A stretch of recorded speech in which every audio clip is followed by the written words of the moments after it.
Israel's Prime Minister has called on all responsible nations to back new sanctions against Iran. Benjamin Netanyahu made the statement while in the UK for his first meeting with British Prime Minister Theresa May. Concerns grown after Tehran conducted a ballistic missile test last week. May raised her own questions about Israel's settlement building on Palestinian land. TRT World's Simon McGregor-Wood is following the story from London, and he explains why the Israeli Prime Minister is focusing so strongly on Iranian issues. On that message, it's long been a bugbear of his, the emergence of this Iran nuclear deal, which was concluded at the end of last year.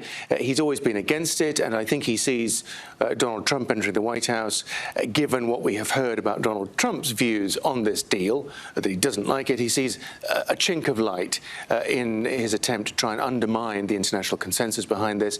And clearly, given what the Iranians did last week with their ballistic missile test and the Trump administration's announcement of new sanctions, I think he hoped that with Theresa May, he may be able to also work on her. It's not clear to what extent he's going to be successful in that. I think from the British point of view, Theresa May is as ever these days looking towards the post-Brexit UK, and she's looking to see whether or not trade between Israel and the UK can be ramped up once this country leaves the European Union. Jeremy Corbyn, the leader of the Labour Party in the opposition in the House of Commons, has just said that she needed to do more. She needed to adopt tougher rhetoric on Israel's settlements policy. It's an interesting one because back in December, the UK was responsible partially for drafting this very controversial UN resolution that very pointedly criticised Israel's settlement policy. Then she seemed to have reined back. She criticised John Kerry for being too tough on Israel. Then she didn't send anyone to a French peace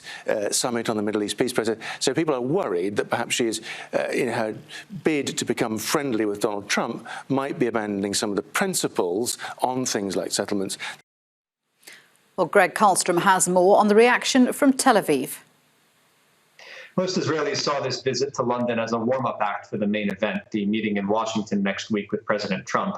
But this was Netanyahu's first attempt to put Iran back on the world's foreign policy agenda. It was, of course, his main issue for a number of years, but he largely dropped it in the summer of 2015 after Iran signed that nuclear deal with 6 world powers.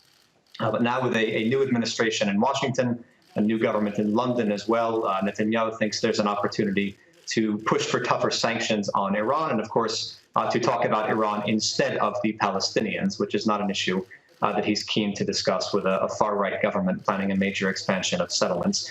To that end, the Knesset expected to vote later tonight on a bill that would retroactively legalize dozens of settlements in the occupied West Bank. These are settlements that not only are considered illegal under international law, but even under Israeli law because they were built without the government's permission.